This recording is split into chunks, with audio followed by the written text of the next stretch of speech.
ഒരു പ്രത്യേക സ്ഥാനത്ത് ഇന്നും പരശുരാമസ്വാമിയുടെ ഒരു സാന്നിധ്യം. കാര്യം ഒരു കാലത്ത് ബ്രാഹ്മണര് അദ്ദേഹം വിളിച്ചാൽ വരുമോ എന്നറിയാൻ വേണ്ടിയിട്ട് ഒന്ന് വിളിച്ചു. അദ്ദേഹം അവിടെ സന്നിഹിതനായി എന്തിനു വേണ്ടിയിട്ടാണ് എന്നെ വിളിച്ചതെന്ന് തിരിച്ച് ചോദിച്ചു എന്നും. അതുകൊണ്ട് നമ്മള് മഹാപുരുഷന്മാരെയൊക്കെ ഇങ്ങനെ കളിക്കാൻ വേണ്ടി വിളിച്ചാൽ വരുമോ എന്നൊക്കെ വിചാരിച്ച് അവതാര പുരുഷന്മാരെ വിളിച്ച് അങ്ങനെ കളിക്കാനുള്ള വിഷയമല്ല. അങ്ങനെ അവസാനം അദ്ദേഹം എന്തായാലും ഇപ്പം വടക്കുന്നാഥിൽ ചെന്നാൽ അങ്ങനെ ഒരു സ്ഥാനം ഭഗവാൻ ഉണ്ട്. ഇന്നും നമുക്കറിയാം, പിതൃവിഷയവുമായി ബന്ധപ്പെട്ട് എൻ്റെ ഉപാസന ദേവനും കൂടെ ആയതുകൊണ്ട് എനിക്ക് ഭഗവാനെ സ്മരിക്കാതിരിക്കാൻ സാധ്യമല്ല. എത്രയോ നമ്മളുടെ പിതൃക്കൾക്ക് ഇന്നും തെക്കൻ കേരളത്തില് തിരുവല്ലം പരശുരാമസ്വാമി ക്ഷേത്രം എന്ന് പറഞ്ഞാൽ പലതരത്തിലുള്ള ബാധാ ദുരിതങ്ങളാണെങ്കിലും എല്ലാം ഭഗവാന്റെ സന്നിധിയിലിരുന്ന് ഇപ്പം അപമൃത്യുവിനിരയായ ജീവന്മാരൊക്കെ തന്നെയും അവിടെ പോയി അവർക്ക് വേണ്ടി ഗതി കിട്ടണമെന്ന് പ്രാർത്ഥിച്ച് ബലിയിടുക. ഇട്ട് കഴിഞ്ഞാൽ നിശ്ചയമായും അവർക്ക് ഗതിക്കൊരു വകയുണ്ട്. സാധാരണ അപമൃത്യുവിനിരയായാൽ കലിയുഗം 4,32,000 വർഷമാണ്. കലിയുഗത്തിൽ മനുഷ്യശരീരം കിട്ടാൻ പാടാണെന്നാണ് വൈപ്പ്. അപ്പം അതുകൊണ്ട് ഒരിക്കലും അങ്ങനെ മരിക്കാതിരിക്കട്ടെ ആരും. പക്ഷേ മനുഷ്യന്റെ പ്രാരബ്ധം എങ്ങനെയാണെന്ന് പറയാൻ പറ്റില്ല.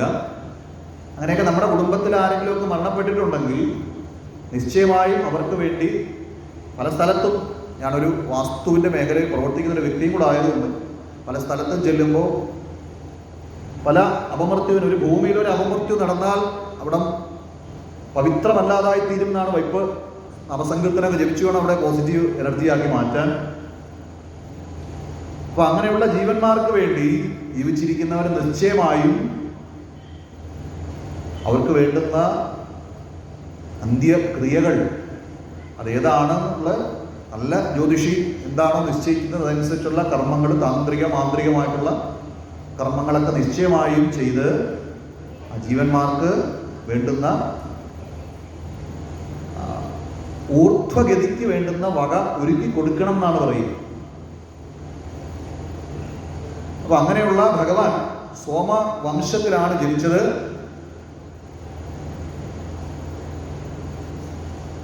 ഭാഗവതം 9ാം സ്കന്ധം 9ാമത്തെ സ്കന്ധം ഈശാന കഥ എന്നാണ് പറയുന്നത്. ഭാഗവതത്തിന് 10 ലക്ഷണമാണുള്ളത്. സർഗം, വിസർഗം, സ്ഥാനം, പോഷണം, ഊതി, മന്വന്തരം, ഈശാനകഥ, നിരോധോ, മുക്തി, ആശ്രയം.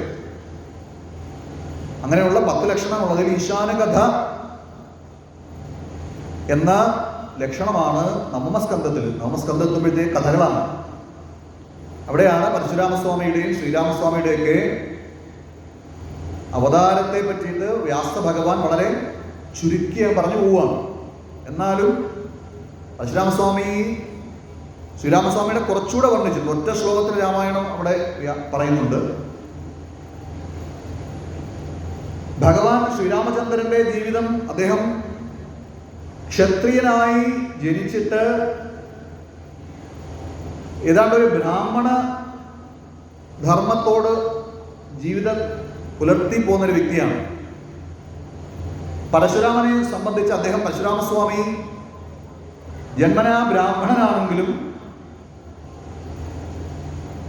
ദർഭയും ചമതയും എടുക്കേണ്ട കൈകളിൽ അദ്ദേഹം ആയുധമാണ് എടുത്തത്. ഒരു ആവേശ അവതാരം, അതായത് അദ്ദേഹത്തിന് നൈർമല്യങ്ങൾ അദ്ദേഹത്തിന്റെ ജീവിതത്തിൽ നമുക്ക് കാണാൻ സാധ്യമല്ല.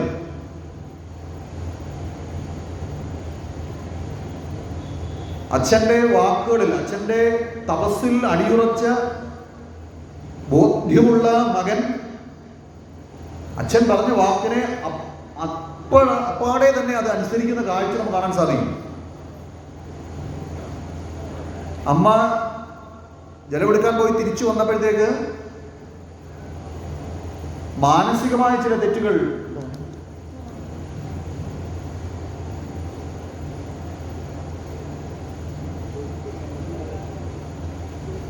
അവൽക്കിഴി സമർപ്പണം, നാളെ വൈകുന്നേരം മുതൽ ഭക്തജനങ്ങൾക്ക് സമർപ്പിക്കാവുന്നതാണ്. നാളെ അതിന് വേണ്ടുന്ന തയ്യാറെടുപ്പുകളോടുകൂടി ക്ഷേത്രത്തിൽ എത്തിച്ചേരുക. അപ്പൊ അച്ഛൻ്റെ വാക്കുകളിൽ, അച്ഛൻ്റെ തപസ്സിൽ ഉത്തമ ബോധ്യമുണ്ടായി ഉള്ളതുകൊണ്ട് അച്ഛൻ പറഞ്ഞു അമ്മയുടെ മാതൃഹത്യ ഒരിക്കലും അങ്ങനെ പ്രോത്സാഹിപ്പിക്കുന്ന, പക്ഷെ മനുഷ്യ മനസ്സിനെയാണ് ഈ ഓരോ പ്രകരണങ്ങളിലൂടെ ഭാഗവതകാരൻ നമ്മളോട് കാണിക്കുന്നത്. അച്ഛൻ പറയുന്നു അടുത്ത നിമിഷം തൊട്ട് മുന്നിൽ നടന്ന സന്ദർഭങ്ങളൊന്ന് വർണ്ണിച്ചുകൊണ്ട് ഇതിനെ നമ്മൾ കണക്ട് ചെയ്ത് പറയാം. അതായത് ഹേ രാജവംശാധിപതിയായിരുന്ന കാർത്തവീരാർജുനൻ ഭഗവാൻ ജമദഗ്നി മഹർഷിയുടെ ആശ്രമത്തിലേക്ക് വരുമ്പോഴാണ് അവിടെ തങ്ങൾക്ക് വേണ്ടുന്ന എല്ലാ വിഭവങ്ങളും ഒരുക്കി വെച്ചിരിക്കുന്നു. നോക്കിയപ്പോൾ അവിടെ ഒരു കാമധേനു എന്ന് പറയുന്ന ഒരു പശു, അതാണ് അതിന് വേണ്ടുന്ന എല്ലാ സജ്ജീകരണം ഒരുക്കുന്നത് മനസ്സിലാക്കിക്കൊണ്ട് അതിനെ അപഹരിക്കുകയാണ്. അതോടുകൂടി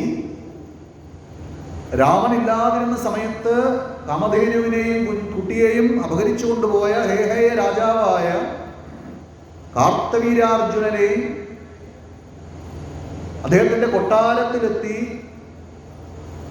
അദ്ദേഹത്തെ വധിച്ച് കാമധേനുവുമായി മടങ്ങി വന്ന അവസരത്തിൽ അച്ഛനായിരിക്കുന്ന ജമദഗ്നി പറയുന്നു, മകനെ രാമ, നീ ചെയ്തത് ശരിയായില്ല.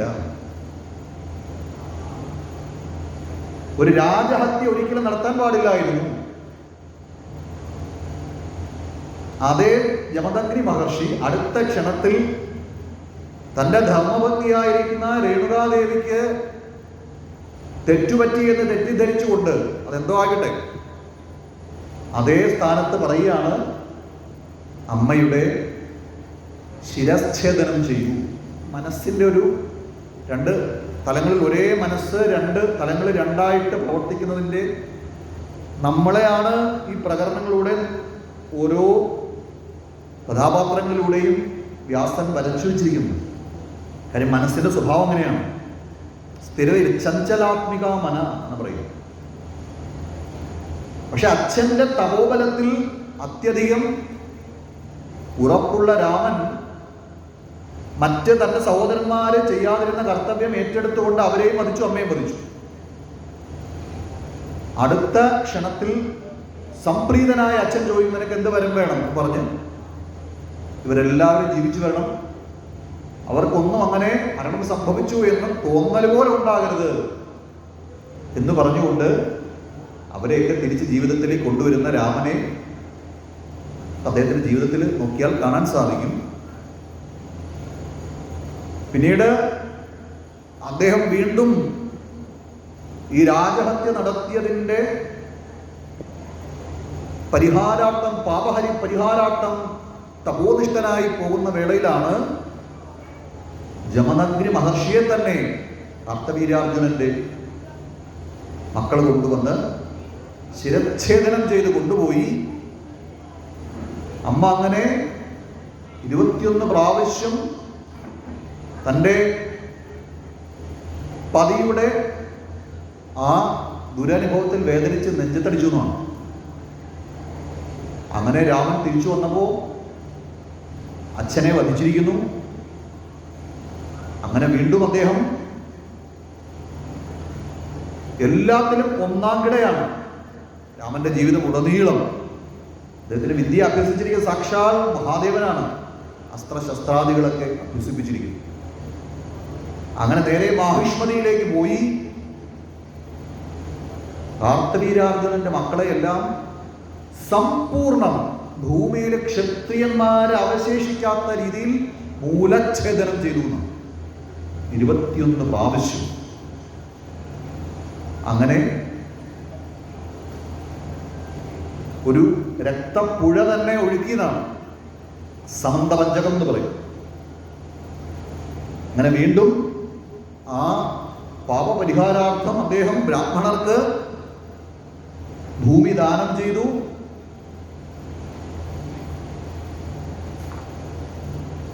പിന്നീട് നമുക്ക് അദ്ദേഹത്തെ ശ്രീരാമചന്ദ്രനുമായി ഉള്ള ഒരു രംഗത്താണ് പിന്നെ കാണുന്നത്. ത്രേതായുഗത്തിൽ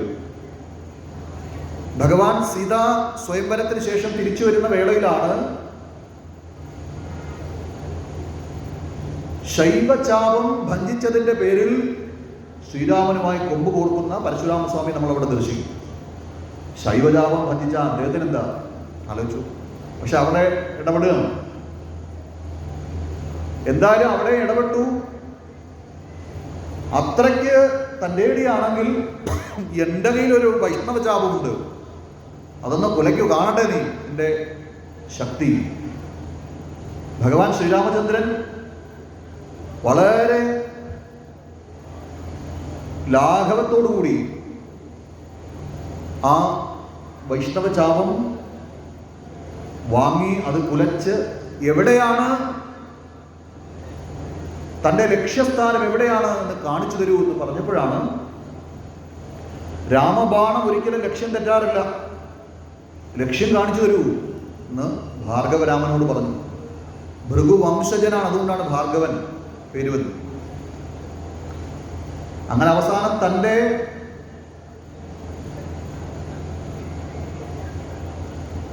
തപസ് മുഴുവൻ, കുറെ കാലങ്ങളായി താൻ അനന്തമായി സമ്പാദിച്ചിരിക്കുന്ന തപസ് മുഴുവൻ പരശുരാമസ്വാമിക്ക് ശ്രീരാമചന്ദ്രന്റെ പാദങ്ങളിൽ സമർപ്പിച്ച് അദ്ദേഹം വീണ്ടും മഹേന്ദ്ര പർവ്വതത്തെ ലക്ഷ്യമാക്കി വീണ്ടും തപോബലം നേടുന്നതിനായി പോകുന്നതായിട്ടാണ് കാണാൻ സാധിക്കുന്നത്. പിന്നെ ദ്വാപരയുഗത്തിലേക്ക് വരുമ്പോൾ അവിടെയും അംബ പരശുരാമസ്വാമി അടുത്ത് വന്ന് ഭീഷ്മരെ വിവാഹം കഴിക്കുന്ന കാര്യം ചർച്ച ചെയ്യുന്ന ഭാഗം നമുക്ക് കാണാൻ സാധിക്കും. അങ്ങനെ പറഞ്ഞു, ഞാൻ പറഞ്ഞു തരാം, എൻ്റെ ശിഷ്യനാണവൻ. അങ്ങനെ ഭീഷ്മ പ്രതിജ്ഞ എടുത്തിരിക്കുന്ന ദേവവ്രതൻ വളരെ ആദരവോടുകൂടി തൻ്റെ ഗുരുനാഥൻ ആയ പരശുരാമസ്വാമിയുടെ ഉപദേശത്തെ അദ്ദേഹം നിരസിക്കേണ്ടി വന്നു. ആഹാ, നീ അത്രയ്ക്കായോ? അങ്ങനെയാണെങ്കിൽ നീ എന്നോട് യുദ്ധം ചെയ്യാൻ തയ്യാറായിക്കോളൂ.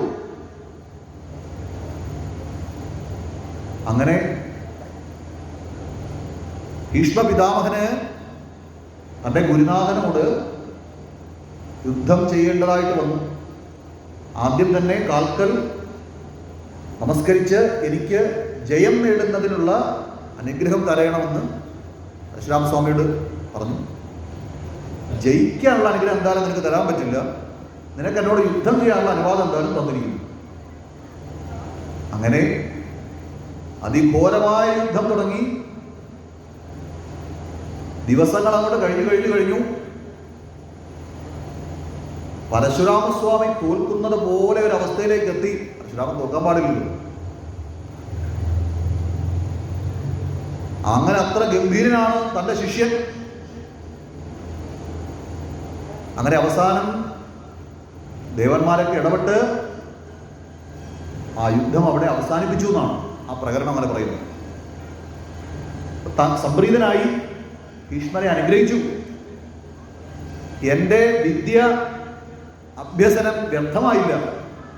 നിന്നെ എന്തൊക്കെ ഞാൻ പഠിപ്പിച്ചുവോ അതെല്ലാം ഗംഭീരമായി പ്രയോഗിക്കാൻ കഴിവുണ്ടെന്ന് നീ എൻ്റെ നേർക്ക് തന്നെ പ്രയോഗിച്ച് എന്ത് ചെയ്തു? നീ തെളിയിച്ചിരിക്കുന്നു. ഗുരുവിനിട്ട് തന്നെ പണിയെടുത്തു. അപ്പൊ എന്തായാലും ഇതെല്ലാം വിദ്യയെല്ലാം കെങ്കേമമായി നിനക്ക് വഴങ്ങുന്നു എന്ന് നീ തെളിയിച്ചു. ആരുടെ നേരെ പ്രയോഗിച്ചത്? എൻ്റെ നേരെ തന്നെ പ്രയോഗിച്ച് നീ കേമനാണ് എന്ന് തെളിയിച്ചിരിക്കുന്നു എന്ന് പറഞ്ഞ് ഭീഷ്മരെ പരശുരാമസ്വാമി അനുഗ്രഹിക്കുകയാണ്. പിന്നെ നമുക്ക് കർണന്റെ ദ്രോണാചാര്യരും അദ്ദേഹത്തിൻ്റെ അടുത്ത് വിദ്യ അഭ്യസിക്കുന്നതിനായി എത്തുന്ന ഭാഗം നമുക്ക് മഹാഭാരതത്തിൽ ദർശിക്കാൻ സാധിക്കും. കർണൻ ഇവിടെ ഒരു കാപട്യം പറഞ്ഞ് നമുക്കറിയാം. പക്ഷേ ഭഗവാൻ അത് തിരിച്ചറിഞ്ഞ് ആവശ്യമുള്ള സമയത്ത് നിനക്ക് ഈ വിദ്യ, കാര്യം ഗുരുനാഥനോട് കളവ് പറയാൻ പാടില്ല. അപ്പൊ കളവ് പറഞ്ഞ് വിദ്യ നേടിയത് കൊണ്ട് ആവശ്യമുള്ള സമയത്ത് ഈ ധനുർവിദ്യ നിനക്ക് പ്രയോജനപ്പെടാതെ പോട്ടെ എന്നൊരു ശാപം കൊടുക്കും. അത് കണ്ണന്റെ ജീവിതത്തിൽ നമുക്ക് നോക്കിയാൽ കാണാനും സാധിക്കും. അപ്പൊ അങ്ങനെ ത്രേതായുഗത്തിലൂടെ ദ്വാപരയുഗത്തിലൂടെ കലിയുഗം വരെ എത്തി നിൽക്കുന്ന ഗംഭീരമായ ഭഗവാന്റെ അവതാരമാണ് പരശുരാമ അവതാരം. അത് കേവലം 10 അവതാരങ്ങളിൽ ഉള്ളതായിട്ട് മാത്രം പഠിച്ചു പോകരുത്. ആ വംശാവലി പറയുമ്പോൾ എല്ലാം വൈഷ്ണവമായിട്ട് പറയുമ്പോൾ എല്ലാം നാരായണനിൽ നിന്നാണ് ആരംഭിക്കുന്നത് തന്നെ. ഭഗവാനിൽ നിന്നും ബ്രഹ്മാവ് ആവിർഭവിച്ചു വന്നു. ബ്രഹ്മാവിൽ നിന്നും ഭൃഗു മഹർഷി, അദ്ദേഹത്തിന്റെ പരമ്പരയിൽ ച്യവനൻ, ച്യവനിൽ നിന്നും ഉറുവൻ, ഉറുവനിൽ നിന്നും ഋജീകൻ, ഋജീകന്റെ മകനായിട്ട് ജമദഗ്നി, ജമദഗ്നിയുടെ പുത്രനായിട്ട് ഭഗവാൻ പരശുരാമസ്വാമി അവതരിച്ചിരിക്കുന്നു. ഇനി ഒരുപാട് കാര്യങ്ങൾ അദ്ദേഹത്തിന്റെ അക്ഷയ തൃതീയയാണ് അദ്ദേഹത്തിന്റെ ജന്മദിനവുമായിട്ട് ബന്ധപ്പെട്ട ദിവസത്തിന്റെ പ്രത്യേകത. അക്ഷയ തൃതീയ നമ്മളിന്ന് സ്വർണം വാങ്ങിക്കാനുള്ള ദിവസമായിട്ടാണ് കൊണ്ടു നടക്കുന്നത്. ഒരു കാരണവശാലും സ്വർണം വാങ്ങിക്കരുത്. സ്വർണം ദാനം ചെയ്യണം. ദാനം ചെയ്യാനുള്ള ദിവസമാണ്, വാങ്ങിച്ചു കൂട്ടാനുള്ള ദിവസമല്ല. നമ്മളെ കടക്കാർ പറ്റിച്ചു എന്നുള്ളതാണ് സത്യം. അന്ന് ദാനമാണ്, കൊടുക്കുകയാണ്, വാങ്ങിക്കല്ല. വാങ്ങിച്ചാൽ ഉള്ള ഐശ്വര്യങ്ങൾ കെട്ടുപോകുന്നതാണ്. അതുകൊണ്ട് നിങ്ങൾക്ക് എന്തെങ്കിലും ഉള്ളതിൻ്റെ ഒരംശം, അല്ലാതെ ഇല്ലാത്തടുത്ത് കൊടുക്കണമെന്ന് പറയുന്നില്ല. നാം അധ്വാനിച്ച് നേടിയതിൻ്റെ ഒരംശം ദാനം ചെയ്യേണ്ടുന്ന ദിവസമാണ്. ആ ദാനത്തിൻ്റെ പുണ്യം ഒരിക്കലും ചെയ്യില്ല. അതാണ് അക്ഷയ തൃതീയ എന്നുള്ളത്. ആ തൃതീയ തിഥിയിൽ ഭഗവാൻ പരശുരാമസ്വാമിയുടെ അവതാര ദിനമായ ആ ദിവസം നമ്മൾ ചെയ്യുന്ന സൽക്കർമ്മങ്ങളൊക്കെ തന്നെയും തലമുറകളായി നമ്മളുടെ സന്തതി പരമ്പരകളിലേക്ക് അത് അങ്ങനെ പ്രകാശിച്ചു നിൽക്കും. അതുകൊണ്ടാണ് സൽക്കർമ്മങ്ങൾ അനുഷ്ഠിക്കണം. സൽക്കർമ്മങ്ങൾ അനുഷ്ഠിക്കൂ, സൽക്കർമ്മങ്ങൾ ചെയ്യൂ. എന്തെങ്കിലുമൊക്കെ ദോഷങ്ങളൊക്കെ ഉണ്ടെങ്കിൽ സൽക്കർമ്മങ്ങൾ ചെയ്ത സൽക്കർമ്മങ്ങളുടെ കുറവാണ് പിന്നീട് കുടുംബങ്ങളിലൊക്കെ പലതരത്തിലുള്ള ദുരിതങ്ങളും ശാപങ്ങളും ഒക്കെ ആയിട്ട് ഇങ്ങനെ കിടക്കുന്നത്. പരമ്പരയായി നമ്മുടെ പൂർവികന്മാർ അനുഷ്ഠിച്ചു വന്നിരുന്ന പല കർമ്മങ്ങളും ക്രമേണ നമ്മൾ കണ്ടില്ല കേട്ടില്ല എന്ന് നടിച്ച് ഒഴിവാക്കി പോകുമ്പോൾ അത് പിന്നീട് പലതരത്തിലുള്ള സൽക്കർമ്മങ്ങളുടെ ലോപം. ഒരാളുടെ ഗ്രഹത്തിലേക്കാണ് 9ാം ഭാവമൊക്കെ എടുത്ത് നോക്കുമ്പോൾ ആ പൂർവ്വപുണ്യം 5ാം ഭാവമൊക്കെ നോക്കിയാൽ എന്തുമാത്രം നന്മയുണ്ട് പൂർവ്വജന്മത്തിൽ, എന്തൊക്കെ ദുരിതമുണ്ട്. 9ാം ഭാവമൊക്കെ ധാരാളം പാപഗ്രഹങ്ങളൊക്കെ 5ാം ഭാവത്തിൽ, ലഗ്നാൽ 5, 9 ഭാവങ്ങളിലൊക്കെ അനിഷ്ടഗ്രഹങ്ങളൊക്കെ നിൽക്കുകയാണെങ്കിൽ ധാരാളം ദുഷ്കർമ്മങ്ങൾ ഉണ്ട് എന്നൊക്കെയുള്ള സൂചന അതിനകത്ത് കിടപ്പുണ്ട്. അങ്ങനെ എല്ലാം അടച്ചങ്ങനെ പറയാൻ പറ്റില്ല. പല ലക്ഷണങ്ങളും നോക്കിയിട്ട് ദുരിതങ്ങൾ ജീവിതത്തിൽ വരുമ്പോഴാണല്ലോ നമ്മൾ ഗ്രഹനിലയൊക്കെ എടുത്ത് പരിശോധിക്കുന്നത്. അപ്പോൾ ഏകദേശം നമ്മളുടെ ജീവിതാനുഭവങ്ങൾ കൊണ്ട് തന്നെ നമ്മളുടെ പൂർവ്വജന്മങ്ങളിൽ നമ്മൾ പുണ്യം ചെയ്തവരാണോ പാപം ചെയ്തവരാണോ നമ്മളെ ജീവിതം കൊണ്ട് നമുക്ക് മനസ്സിലാക്കാൻ പറ്റും. പ്രതീക്ഷിക്കാത്ത ജീവിതാനുഭവങ്ങൾ ജീവിതത്തിൽ വരുന്നുവെങ്കിൽ നല്ലവണ്ണം മനസ്സിലായിക്കോളൂ, ഇത് വേറെ ആരും ചെയ്തതല്ല അനുഭവിക്കുന്നത്, ഏതോ ജന്മത്തിൽ നമ്മൾ ചെയ്തതിൻ്റെ തിരിച്ചടിയാണ് ഇപ്പോൾ കിട്ടുന്നത് എന്നുള്ള ബോധ്യമെങ്കിലും ഉണ്ടായാൽ ഇനിയെങ്കിലും സമയം പോയിട്ടില്ല.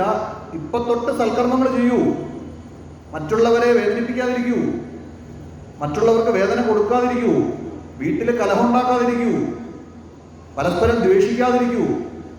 ഗൃഹസ്ഥാശ്രമിയാണെങ്കിൽ ഭർത്താവിന് വേണ്ട സേവ ചെയ്യൂ, ഭാര്യയ്ക്ക് വേണ്ടത് സേവ ചെയ്യൂ, മക്കൾക്ക് വേണ്ടുന്ന സേവ ചെയ്യൂ. ജീവിതം വീണ്ടും നമ്മുടെ പുണ്യം കൂടി വന്ന് ജീവിതം ഇനിയുള്ള ജീവന്റെ യാത്ര നല്ല ക്ഷേമകരമായിരിക്കും. നേരെ മറിച്ച് ദുരിതങ്ങൾ ഇങ്ങനെ കൊടുത്ത് വായി തോന്നിയതും പറഞ്ഞ് മറ്റുള്ളവർക്ക് വേദനകൾ കൊടുത്ത് പോകുമ്പോൾ ജീവിതം കണ്ണീരും കഞ്ഞിയാവും. അങ്ങനെയുള്ളവരെ ഒരു ദൈവത്തിനും രക്ഷിക്കാൻ പറ്റില്ല എന്നെങ്കിലും മനസ്സിലാക്കുക. നിങ്ങൾ എന്ത് വഴിപാട് കഴിച്ചിട്ടും ഒരു കഥയില്ല. കർമ്മഫലത്തിൽ നിന്നും ഒരാൾക്കും രക്ഷപ്പെടാൻ പറ്റില്ല. അത്രയെങ്കിലും മനസ്സിലാക്കുക. Every action there is equal and opposite reaction.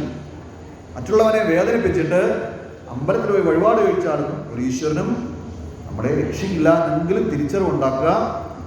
നാമം ശരിക്കും ജപിക്കുക. അതൊരു ഉപാസന പോലെ നാമം ജപിക്കുക. ജന്മാന്തര ദോഷങ്ങളൊക്കെ തീരാൻ നാമജപമാണ് ഏറ്റവും വലിയ ഉപാസന എന്ന് പറയുന്നത്. അത് അക്ഷരലക്ഷം ഉരുക്കഴിക്കണം എന്നാണ് പറയുക. ഏത് മന്ത്രമാണോ ഗുരുമുഖത്ത് നിന്ന് കിട്ടിയിരിക്കുന്ന ആ മന്ത്രത്തെ എത്ര അക്ഷരമുണ്ട് അത്രയും ലക്ഷം ഒരു ജപിച്ച് സിദ്ധി വരുത്തി കഴിഞ്ഞാൽ ആ പാപങ്ങളൊക്കെ ക്രമേണ ക്ഷയിച്ച് നമുക്ക് അവസാന നിമിഷം, ഞാൻ ആദ്യം പ്രഭാഷണത്തെ വന്നപ്പോഴും പറഞ്ഞു, ജന്മലാഭ പരപുംസാം അന്തേ നാരായണ സ്മൃതി. ഭാഗവത്തിൽ അങ്ങനെയാണ് പറയുന്നത്. ഏതാവാൻ സാഖ്യയോഗാഭ്യാം സ്വധർമ്മ പരിനിഷ്ഠയ ജന്മലാഭ പരപുംസാം അന്തേ നാരായണ സ്മൃതി. നിങ്ങൾ അവസാനം ജീവൻ ഈ ശരീരത്തിൽ നിന്ന് വേർപെടുന്ന നിമിഷം ഭഗവത് സ്മരണ വരുന്നില്ലയോ? അപ്പോൾ സ്വത്ത് മുതലിനെ പറ്റിയാണോ ചിന്തിക്കുന്നത്?